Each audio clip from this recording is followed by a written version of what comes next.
House ഇല്ല. കർണാടകത്തിലുണ്ട്, upper house ഉണ്ട്.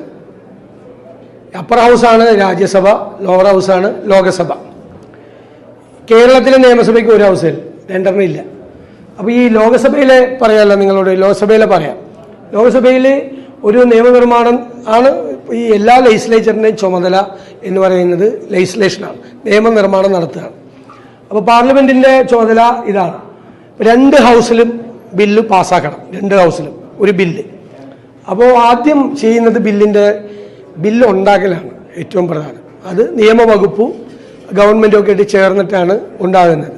അതിനൊരു സ്ട്രക്ചറുണ്ട്, അതിൻ്റെ അത്രയും ടെക്നിക്കലായിട്ട് ഞാൻ പോകുന്നില്ല.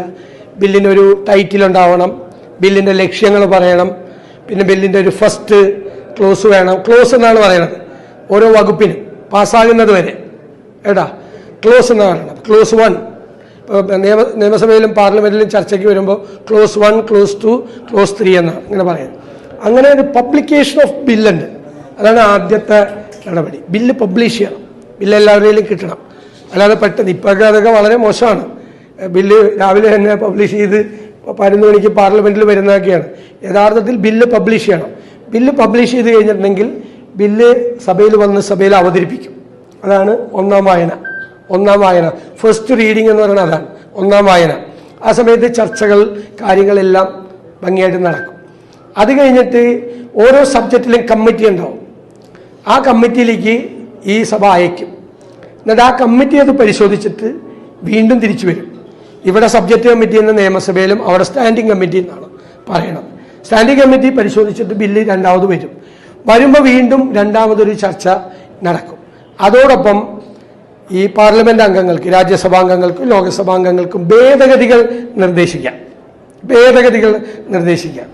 ഇപ്പോൾ ഏതെങ്കിലും ഒരു ക്രൈമിൻ്റെ ശിക്ഷ 5 വർഷമാണ് എന്ന് പറഞ്ഞാൽ ഒരാൾക്ക് ഒരു MP എഴുതി കൊടുക്കുക, അത് 3 വർഷമാക്കി മാറ്റണം. അല്ലെങ്കിൽ വേറൊരാൾക്ക് പറയാം 5 എന്നുള്ളത് പോരാ, 7 ആക്കണം, 7 വർഷം തടവ് ശിക്ഷ കൊടുക്കണം. അല്ലെങ്കിൽ 1 ലക്ഷം രൂപയാണ് ഫൈൻ, അത് 50,000 ആക്കണം. അല്ലെങ്കിൽ വേറൊരാൾക്ക് പറയാം 2 ലക്ഷം. അങ്ങനെ ഏത് കാര്യത്തിനും അമെൻമെൻ്റ് എഴുതി കൊടുക്കുക. അപ്പോൾ ചിലപ്പോൾ ഗവൺമെൻറ് ഭേദഗതികൾ സ്വീകരിച്ച് ഭേദഗതി വരുത്തിയ പ്രകാരമുള്ള ബില്ല് പാസ്സാക്കും. രണ്ടാം ഘട്ടത്തിൽ അത് പാസ്സാക്കും. പിന്നെ തേർഡ് റീഡിംഗ് എന്ന് പറയുന്ന ഒരു പ്രോസസ്സ് ഉണ്ട്. തേർഡ് റീഡിങ്ങിൽ സാധാരണ ബില്ലിനെ കുറിച്ചല്ല ചർച്ച ചെയ്യേണ്ടത്. ബില്ല് നടപ്പാക്കുമ്പോൾ വരാൻ സാധ്യതയുള്ള പ്രശ്നങ്ങളെക്കുറിച്ചാണ് സംസാരിക്കേണ്ടത്. അങ്ങനെ ഈ പാർലമെൻറ്റിലാവുമ്പോൾ ആദ്യം എൻ്റെ സഭയിൽ, ലോകസഭയാണെങ്കിൽ 1-ാം വായന, 2-ാം വായന, 3-ാം വായന വെച്ച് അവിടെ പാസ്സാക്കി നേരെ രണ്ടാമത്തെ സഭയിലേക്ക് പോയിട്ട് രാജ്യസഭയിലേക്ക് പോയിട്ട് രാജ്യസഭയിൽ 1-ാം വായന, 2-ാം വായന, 3-ാം വായന ഇതെല്ലാം പാസ്സാക്കും. ഇതെല്ലാം ലോകസഭയും രാജ്യസഭയും പാസ്സാക്കിയാലും ബില്ല് പാസ്സായെന്നായില്ല, ആക്ട് ആവില്ല. ബില്ല് ആക്ട് ആവണം. നിയമമാണെങ്കിൽ പ്രസിഡന്റിൻ്റെ അംഗീകാരം വേണം. പ്രസിഡന്റ് ഒപ്പുവയ്ക്കുമ്പോൾ എന്നിട്ട് അത് പബ്ലിഷ് ചെയ്യുമ്പോഴാണ് ആക്ട് ആവുന്നത്. ഇപ്പം ബില്ലാണ് ചർച്ച ചെയ്യുന്നത്. ബില്ല് ആക്ട് ആകുന്നത് എന്തിനാണ് 1-ാം വായന, 2-ാം വായന, 3-ാം വായന ഒക്കെ വയ്ക്കുന്നത്? ഒറ്റ വായന പോലെ എനിക്ക് തോന്നിയിട്ടുള്ളതാണ്. ആദ്യം ഒറ്റ വായിച്ചാൽ പോരെ. ഇതെന്തിനാ ഇത് മൂന്ന് ഡിസ്കഷനാണ്, 3 സ്റ്റേജിൽ ഡിസ്കഷനാണ്. അപ്പം നിയമനിർമ്മാണം എത്ര സൂക്ഷ്മതയോടുകൂടി ചെയ്യണം എന്നാണ് ഭരണഘടന എഴുതി വെച്ചവർ നമ്മളെ പഠിപ്പിച്ചു തന്നിരിക്കുന്നത്. ചുമ്മാ ഞങ്ങൾ പറയും ദോശ ചുടുന്നത് പോലെ ചുട്ടു പോകേണ്ടതല്ല നിയമനിർമ്മാണം അതിൻ്റെ പ്രോസസ്സാണ്, ലെജിസ്ലേറ്റീവ് പ്രോസസ്സാണ്. അപ്പോൾ ഒരു പ്രാവശ്യം ചർച്ച ചെയ്തു, എല്ലാവരുടെ അഭിപ്രായം കേട്ടു, വീണ്ടും കമ്മിറ്റിയിൽ പോയി, വീണ്ടും തിരിച്ചു വന്ന് ചർച്ച ചെയ്തു, അതിന്മേലുള്ള അമെൻമെൻറ്റ് ചർച്ച ചെയ്തു, എന്നിട്ട് വീണ്ടും പാസ്സാക്കി. 3-ാമത്തെ റീഡിങ്ങിൽ ഇത് ഇംപ്ലിമെൻ്റ് ചെയ്യുമ്പോൾ ഉള്ള സിറ്റുവേഷൻ എങ്ങനെയാണ് അത് പാസ്സാക്കി. കേട്ടോ, അങ്ങനെയാണ്. അതിനാണ് അപ്പോൾ എപ്പോഴും മനസ്സിൽ വിചാരിക്കണം. ഇനി ഒരിക്കലും ചോദിക്കരുത് എന്തിനാണ് 3 പ്രാവശ്യം വായിക്കണേന്ന്. ഇമ്പോസിഷൻ കൊടുക്കണ പോലെ അല്ല 3 പ്രാവശ്യം വായിക്കുന്നത്. അത്രയും വലിയ പ്രോസസ്സാണ്. ചർച്ച ചെയ്ത് അതിൻ്റെ എല്ലാ കുറവുകളും പരിഹരിക്കണമെന്നാണ്. ഇപ്പോൾ ഞങ്ങളൊക്കെ പ്രതിപക്ഷത്തിരിക്കുമ്പോൾ നിയമസഭയിൽ ഒരു ബില്ല് വന്നു, വേറെ കാര്യം കൂടി ചെയ്യും. ഫസ്റ്റ് റീഡിങ്ങിൻ്റെ മന്ത്രി എഴുന്നേറ്റ് വായിക്കും. അപ്പോൾ നമ്മൾ നേരത്തെ എഴുതി കൊടുക്കും, we have some legal objections എന്ന് പറയും. എന്താ ലീഗൽ ഒബ്ജെക്ഷൻ? അതിലൊരു ഓപ്പർച്യൂണിറ്റി ഉണ്ട്.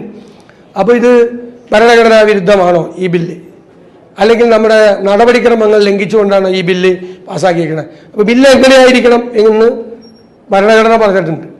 അപ്പോൾ കേന്ദ്രം പാർലമെന്റ് പാസ്സാക്കിയ ഒരു നിയമത്തിന് ഇൻകൺസിസ്റ്റന്റ് ആയിട്ടുള്ള ഒരു കാര്യം ഇവിടെ പറയും. അവിടെ ഒരു ക്രൈം, അത് ക്രൈമാണെന്ന് പറയുന്നു.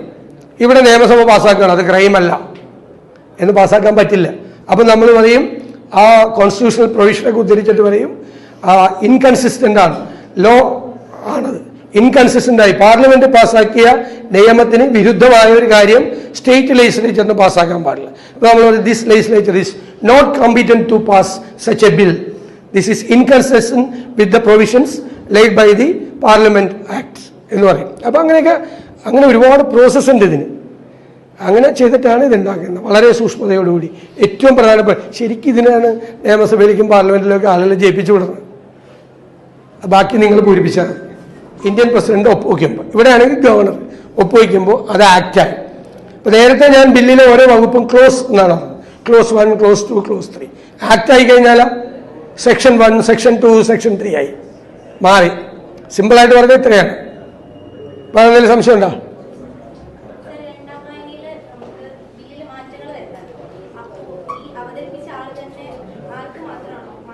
അല്ല, അവതരിപ്പിച്ചിരിക്കുന്ന ഇപ്പൊ നമ്മുടെ ഇന്ത്യയിലെ ഇതനുസരിച്ച് ഇന്ത്യൻ ഭരണഘടന അനുസരിച്ചിട്ട് മന്ത്രിമാരാണ് ബില്ല് പൈലറ്റ് ചെയ്യണം. പല അമേരിക്കയിലൊക്കെ ആണെങ്കിൽ നമുക്ക് തന്നെ ബില്ല് പൈലറ്റ് ചെയ്യാം. MP സെനറ്റ് മെമ്പർക്കൊക്കെ ബില്ല് പൈലറ്റ് ചെയ്യാം. ഇവിടെ അതല്ല, ഇപ്പൊ മന്ത്രിയാണ് ബില്ല് പൈലറ്റ് ചെയ്യണം. കൺസേൺഡ് ആയിട്ടുള്ള മന്ത്രിയാണ് ബില്ല് പൈലറ്റ് ചെയ്യണം. ആ മന്ത്രിക്കും അമെന്റ്മെന്റ് വരുത്താം, ഒഫീഷ്യൽ അമെന്റ്മെന്റ് എന്ന് പറയുന്നത്. അല്ലാതെ ഏത് അംഗങ്ങൾക്കും, ഞാൻ നേരത്തെ പറഞ്ഞില്ല, ഏത് MP-മാർക്കും വേണമെങ്കിൽ അമെന്റ്മെന്റ് കൊടുക്കാം. പക്ഷെ സർക്കാർ അംഗീകരിക്കണം. അംഗീകരിച്ചില്ലേ നമുക്ക് വോട്ടിടാൻ പറയാം. പ്രതിപക്ഷത്തിന്റെ ആണെങ്കിൽ വോട്ടിനിട്ടാൽ പാസ്സാവില്ല.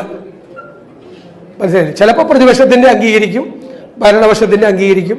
ചിലപ്പോൾ ഈ സ്റ്റാൻഡിംഗ് കമ്മിറ്റിയിൽ ചെല്ലുമ്പോൾ തന്നെ ബില്ലിൽ ആവശ്യമായ ചില ഭേദഗതികളൊക്കെ വരുത്തും ചിലപ്പോൾ. എന്നിട്ട് ഭേദഗതി ചെയ്ത പ്രകാരമുള്ള ബില്ലാണ് രണ്ടാമത് വരുന്നത്. അമെന്റ്മെന്റ് ചെയ്ത പ്രകാരം കമ്മിറ്റിയിൽ പോയി, ഫസ്റ്റ് റീഡിംഗ് കഴിഞ്ഞ് കമ്മിറ്റിയിൽ പോയി, കമ്മിറ്റിയിൽ അമെന്റ്മെന്റ് നടത്തിയിട്ട് അമെന്റ്മെന്റ് ചെയ്ത പ്രകാരമുള്ള വീണ്ടും ഒരു ബില്ല് വരും. അപ്പൊ ഒന്നാം വായനയിൽ ഇൻട്രൊഡ്യൂസ് ചെയ്ത ബില്ലായിരിക്കില്ല ചിലപ്പോൾ അപ്പം ഉള്ളത്. രണ്ടാം വായനയ്ക്ക് വരുമ്പോൾ സ്റ്റാൻഡിംഗ് കമ്മിറ്റിയിൽ അമെന്റ്മെന്റ് നടത്തിയ പ്രകാരമുള്ള ബില്ല് വരും. കൺഫ്യൂഷനായ പറഞ്ഞപ്പോ ഇല്ലല്ല, മനസ്സിലായില്ലേ? ആദ്യം നമുക്ക് ബില്ല് അവതരിപ്പിക്കുമല്ലോ. ചിലപ്പോൾ രണ്ടാം വായനയിൽ വരുമ്പോൾ ആ ബില്ലായിരിക്കില്ല കമ്മിറ്റി പോയിട്ട് വരുന്നത്. കമ്മിറ്റി ചില ഭേദഗതികൾ വരുത്തും. അപ്പൊ കമ്മിറ്റി ഭേദഗതികൾ വരുത്തിയ പ്രകാരമുള്ള ബില്ലെന്നും പറഞ്ഞിട്ടാണ് രണ്ടാമത് വന്നത്. ചെറിയ വ്യത്യാസങ്ങൾ ചിലപ്പോൾ